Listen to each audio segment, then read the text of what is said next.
Shalom, saudara yang diberkati Tuhan.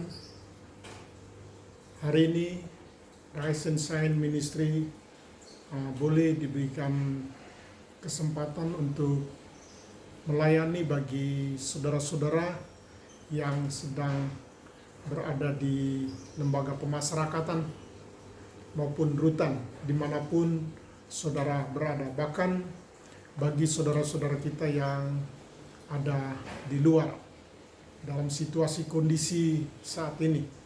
Namun kita boleh bersyukur bahwa kita senantiasa masih diberikan kesempatan untuk kita merenungkan kebenaran firman Tuhan pada hari ini. Dan hari ini Rise and Shine Ministry akan memberikan satu pelayanan melalui rekaman video yang kami lakukan untuk saudara-saudara kita yang saat sekarang ini berada dalam proses pemuritan di lembaga pemasyarakatan. Secara khusus bagi saudara-saudara warga binaan yang berada di Lapas Kelas 2A Salemba, di mana Rise and Shine Ministry pada hari Selasa ini boleh melayani saudara-saudara dalam kebenaran firman Tuhan. Untuk itu sebelum kita membaca dan merenungkan firman Tuhan, mari kita satu di dalam doa. Kita berdoa. Bapa, di dalam nama Yesus Kristus kami bersyukur dan berterima kasih di saat Engkau memberikan waktu dan kesempatan bagi kami untuk kami dapat merenungkan kebenaran firman Tuhan pada hari ini. Kami percaya Tuhan, dalam segala sesuatu apapun yang terjadi saat-saat ini, segala sesuatunya Tuhan bekerja untuk mendatangkan kebaikan bagi setiap kami yang mengasihi Tuhan dengan segenap hati kami, dan dengan segenap jiwa kami, dan dengan segenap kekuatan kami. Oleh sebab itu, urapi kami di dalam pembacaan dan perenungan firman Tuhan pada hari ini. Di dalam nama Tuhan Yesus Kristus, Roh Kudus turun dan mengurapi kami pribadi lepas pribadi. Di dalam nama Yesus Kristus kami berdoa dengan ucapan syukur. Haleluya. Amin. Saudara yang dikasihi dan diberkati Tuhan, perenungan firman Tuhan pada hari ini kita akan membaca dari kitab Yesaya 29. Yesaya 29 ayatnya yang ke-13 dan yang ke-14. Yesaya 29 ayat yang ke-13 dan yang ke-14. Saya akan membacakan bagi saudara-saudara sekalian. Demikianlah firman Tuhan. Dan Tuhan telah berfirman, oleh karena bangsa ini datang mendekat dengan mulutnya dan memuliakan aku dengan bibirnya, padahal hatinya menjauh daripadaku, dan ibadahnya kepadaku hanyalah perintah manusia yang dihafalkan. Maka sebab itu sesungguhnya aku akan melakukan pula hal-hal yang ajaib kepada bangsa ini, keajaiban yang menakjubkan. Hikmat orang-orangnya yang berhikmat akan hilang, dan kearifan orang-orangnya yang arif akan tersembunyi. Sedemikian jauh pembacaan firman Tuhan. Yang berbahagia adalah kita yang mendengarkan, merenungkan, dan yang melakukan firman hari lepas hari. Saudara yang dikasihi dan diberkati Tuhan, tema renungan firman pada hari ini, saya memberikan satu tema bahwa beriman dalam ketaatan. Beriman dalam ketaatan. Kita akan melihat bagaimana kita sebagai orang-orang yang beriman, apakah kita hidup di dalam ketaatan. Saudara yang dikasihi dan diberkati Tuhan, orang yang beriman adalah orang yang taat. Orang yang beriman adalah orang yang taat untuk melakukan kehendak Tuhan.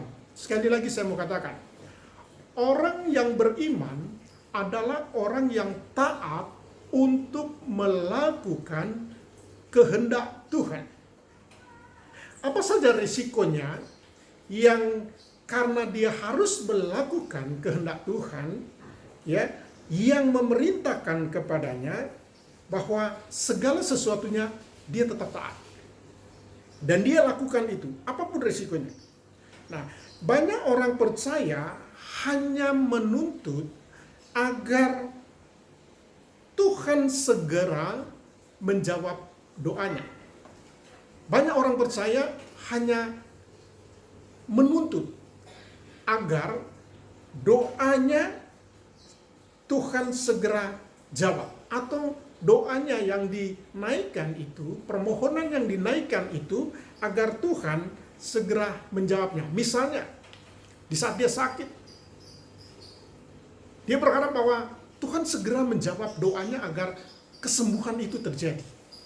Atau di dalam segala sesuatu kondisi yang ada seperti saat ini, hal tentang perekonomian. Dan kita selalu berdoa bahwa pemulihan bisa segera terjadi bagi bangsa ini. Namun dalam hidup ini, kita melihat bahwa mereka tidak mau taat melakukan perintahnya. Jadi beriman dalam ketaatan artinya kita percaya, namun kita tetap setia untuk melakukan segala perintahnya. Ambil contoh, Abraham. Pada saat Abraham dipanggil Tuhan, Abraham diperintahkan Tuhan untuk meninggalkan negeri dan sanak saudaranya dan pergi ke tempat yang dia belum ketahui tempatnya. Dan Alkitab mencatat bahwa karena iman dan ketaatan Abraham, perhatikan, karena iman dan ketaatan Abraham, di saat Abraham dipanggil Tuhan untuk pergi meninggalkan sanak saudaranya, meninggalkan negerinya yang dia belum tahu tempatnya, namun Abraham pergi karena dia menjalani perintah Tuhan. Nah, jadi saudara yang diberkati Tuhan, iman tanpa ketaatan tidak ada faedahnya. Jadi kita beriman namun kita tidak taat melakukan segala perintahnya, segala larangannya, itu tidak ada artinya. Sebab iman tanpa perbuatan hakikatnya mati. Yakobus mencatat hal itu. Jadi iman tanpa perbuatan hakikatnya mati. Saudara yang dikasihi Tuhan, renungan hari ini bagaimana bangsa Israel yang beribadah namun hatinya menjauh daripada Tuhan. Artinya, ibadah yang mereka lakukan hanya satu rutinitas saja. Ibadah yang mereka lakukan hanya satu rutinitas, kebiasaan. Yang penting mereka sudah beribadah. Mereka beribadah kepada Tuhan, namun hatinya jauh daripadanya. Nah, saudara yang dikasihi dan diberkati Tuhan, ibadah adalah sesuatu pelayanan yang dipersembahkan kepada Allah. Ibadah adalah satu pelayanan yang dipersembahkan kepada Allah dan tidak hanya dalam ibadah di gereja saja. Ya, kita akhir-akhir ini sejak bangsa kita mengalami sesuatu pandemi COVID-19, hikmat Tuhan diberikan kepada pemerintah. Kemudian hikmat Tuhan diberikan kepada pemerintah agar kita sebagai orang beriman, sebagai orang percaya bahwa kita beribadah di rumah.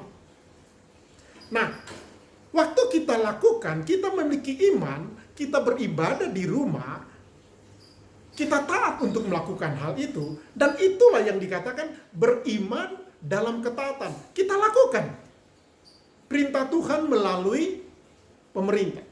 Nah, ini yang dikatakan. Sehingga hari ini kita mau lihat berkata bahwa sebenarnya apa ibadah itu? Roma 12 ayat yang pertama, Rasul Paulus katakan begini, karena itu saudara-saudara, demi kemurahan Allah, aku menasehatkan kamu, supaya kamu mempersembahkan tubuhmu sebagai persembahan yang hidup, yang kudus, dan yang berkenan kepada Allah. Itulah ibadahmu yang sejati. Jadi kita diminta bahwa kalau kita beribadah, kita mengasihi Tuhan dengan segenap hati kita, dengan segenap jiwa kita, dan dengan segenap kekuatan kita. Nah, dan hal ini kita diajarkan untuk melakukan segala sesuatunya di dalam hidup kita ini dengan segenap hati. Saudara yang dikasihi Tuhan, banyak orang percaya memandang remeh arti pengorbanan Yesus Kristus di kayu salib. Mereka berpikir bahwa dengan percaya kepada Yesus Kristus sebagai Tuhan dan Juru Selamat, itu sudah cukup. Dan pasti diselamatkan. Percaya kepada Kristus adalah jalan yang benar untuk memperoleh keselamatan. Saudara yang dikasihi dan diberkati Tuhan, kalau Yesaya berkata, kalau kita beribadah, bangsa ini beribadah kepada Tuhan, namun hatinya itu justru menjauh. Kita berharap bahwa segala sesuatu yang kita lakukan, apapun itu yang kita perbuat hanya untuk Tuhan. Sebab ada tertulis di dalam Kisah Para Rasul 4, ayatnya yang ke-12, dan keselamatan tidak ada di dalam siapapun juga selain di dalam Dia. Sebab di bawah kolong langit ini tidak ada nama lain yang diberikan kepada manusia yang olehnya kita diselamatkan. Jadi keselamatan itu hanya ada di dalam pribadi Yesus Kristus.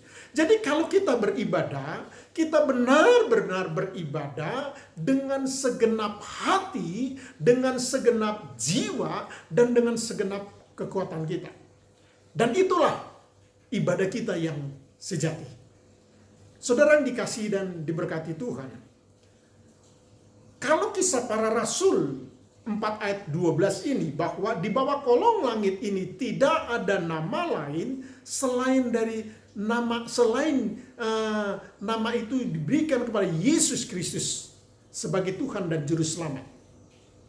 Makanya Yesus berkata, akulah jalan, kebenaran, dan hidup. Tidak ada seorang pun yang datang kepada Bapa kalau tidak melalui aku. Nah, bagaimana di dalam kehidupan kita, saudara-saudara yang dalam situasi kondisi saat ini, terlebih bagi saudara-saudara yang sedang dimuridkan, ya, yang berada di setiap lembaga pemasyarakatan, yang sedang berada di rutan di seluruh Indonesia. Bagaimana kita melihat hal ini? Segala sesuatu keterbatasan yang ada, yang kita alami saat ini. Namun apakah ibadah kita tetap lakukan? Memang secara tidak langsung kita bertemu secara tidak langsung. Dan melalui pelayanan yang melalui streaming, melalui online, termasuk hari ini, Rise and Shine Ministry boleh melayani saudara-saudara yang ada di lembaga pemasyarakatan Salemba. Demikian juga dengan saudara-saudara kita yang ada di luar sana. Kita lihat bahwa saudara yang diberkati Tuhan, kalau Kisah Para Rasul 4 ayat 12 ini berkata bahwa tidak ada nama lain selain hanya nama Yesus Kristus di bawah kolong langit ini yang kepadanya diberikan. Ya. Namun demikian bukan berarti, perhatikan, namun demikian bukan berarti bahwa setelah percaya kepada Yesus Kristus, kita boleh hidup seenaknya. Atau kita boleh bermain-main dengan dosa. Perhatikan, Sekalipun kita sudah menjadi Kristen, sebagai pengikut Kristus, tetapi bila dalam hidup ini kita tidak mau taat menuruti firman-Nya, maka Tuhan dalam kebenarannya ya, yang mau berkata bahwa aku tidak pernah mengenal engkau. Dan hal ini Yesus katakan di dalam Matius 7 ayatnya yang ke-21. Bukan setiap orang yang berseru Tuhan, Tuhan akan masuk dalam kerajaan surga, melainkan mereka yang melakukan kehendak Bapakku yang di surga. Artinya, di sini kita ada satu ketaatan untuk kita melakukan segala perintah Tuhan di dalam hidup ini. Jadi, beriman itu adalah melakukan perintah Tuhan dalam ketaatannya. Sekali lagi, beriman itu artinya melakukan segala sesuatu atau perintah Tuhan dalam ketaatannya. Jadi kita melakukan perintah Tuhan dalam ketaatannya. Jadi kalau kita diminta oleh pemerintah saat ini, melalui hikmat Tuhan, pemerintah diberikan hikmat untuk kita untuk berdiam di rumah. Ya, kita berdiam di rumah. Untuk apa? Supaya tidak penularan itu tidak meluas lagi. Kenapa? Karena kita berdiam diri. Jadi kata berdiam diri di sini artinya kita harus mengambil bagian untuk datang dekat dengan Tuhan dan kita berdoa kepada Tuhan. Saudara yang dikasihi dan diberkati Tuhan, akhir-akhir ini banyak orang yang memperkatakan atau mendeklarasikan Mazmur 91. Ya, sangat baik. Ya, Allah adalah perlindunganku, ya, dan kota bentengku. Tapi di situ dikatakan bahwa perhatikan di dalam Mazmur 91 ayatnya yang ke-1 dan yang kedua dan yang ke-15. Saya bacakan bagi saudara-saudara sekalian. Orang yang dalam lindungan yang maha tinggi, perhatikan, orang yang dalam lindungan yang maha tinggi dan bermalam dalam naungan yang maha kuasa akan berkata kepada Tuhan, Tuhan tempat perlindunganku dan kubu pertahananku, Allah yang kupercaya. Kemudian ayat yang ke-15, bila kita berseru kepada Tuhan. Ya. Jadi ayat ini artinya bahwa orang yang duduk dalam naungan, dalam lindungan dan naungan Tuhan yang maha tinggi dan yang maha kuasa, dan bila dia berseru kepada Tuhan, artinya dia datang kepada Tuhan. Dia berdiam diri gitu. Dia berdiam diri. Artinya bukan ayat ini kita mau gunakan bahwa Mazmur 91 ini kita perkatakan, kemudian kita tidak menaati segala sesuatu perintah. Kita bisa bayangkan, saudara, kenapa kita tidak bisa secara langsung, Rise and Shine Ministry tidak bisa secara langsung untuk datang melayani, untuk menabur benih firman Tuhan bagi saudara-saudara kita yang ada di pemasyarakatan, yang ada di lapas dan rutan di seluruh Indonesia. Ya karena ada satu perintah oleh pemerintah kita untuk kita berdiam diri. Kita tidak boleh keluar rumah. Atau kita harus mentaati menggunakan masker. Harus cuci tangan. Kita bisa bayangkan tidak? Walaupun kita sebagai orang yang beriman, kita mau deklarasikan hal ini. Bahwa Tuhan perlindunganku. Ya, kubu pertahananku, kota bentengku. Kemudian Anda tidak dengan hikmat Anda pergi keluar. Kemudian Anda tidak menggunakan masker, Anda tidak mencuci tangan, Anda berjumpa dengan siapa? Anda bisa bayangkan apa-apa yang terjadi saat ini. Apakah virus itu bisa mengenal Anda sebagai orang yang beriman, orang yang taat kepada Tuhan, ataukah Anda berkata, saya beriman, namun Anda tidak taat?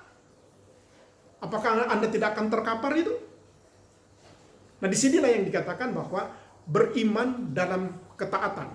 Saudara yang dikasihi Tuhan, seseorang yang tidak sungguh-sungguh melakukan kehendak Allah, ya, yang Yesus katakan di dalam Matius 7, dia tidak akan mendapatkan bagian dalam kerajaan surga.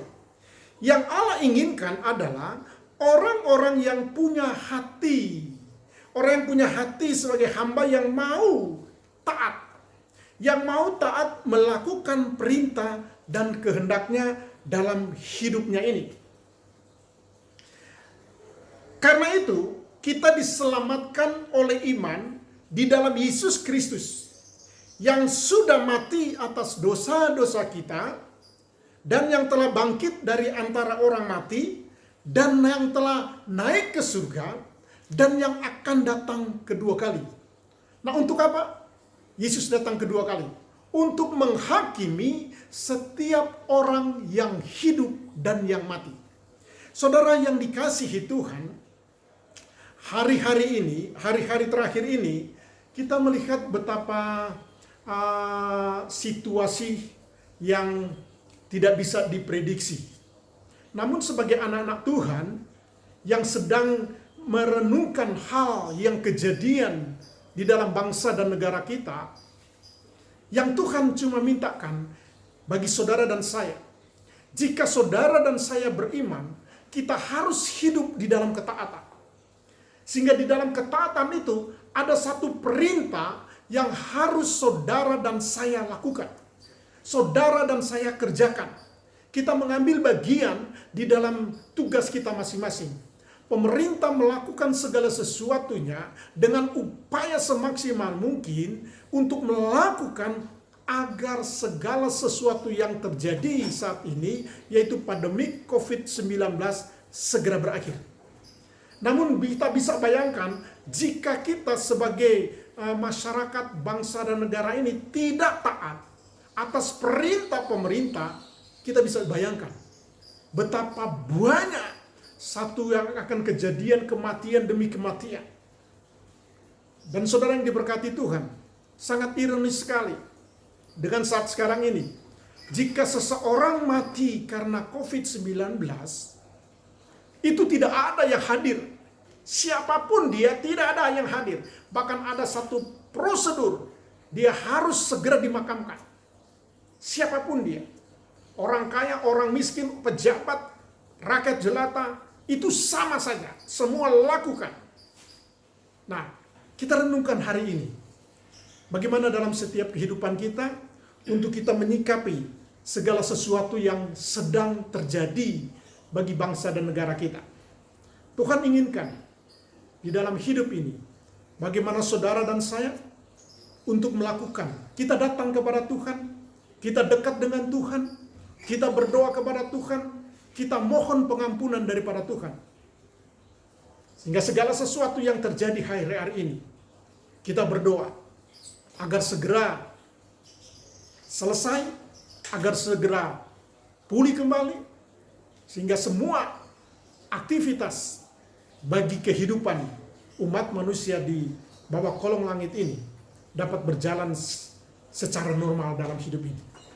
Oleh sebab itu, mari saudara yang dikasihi dan diberkati Tuhan, dimanapun kita boleh menyaksikan program pelayanan Rise and Shine Ministry hari ini, yang dimana hari ini kami boleh menjadi berkat secara khusus bagi warga binaan yang berada di lapas kelas 2A Salemba. Dengan hikmat Tuhan, saudara juga pun harus menjaga situasi kondisi yang ada di sana.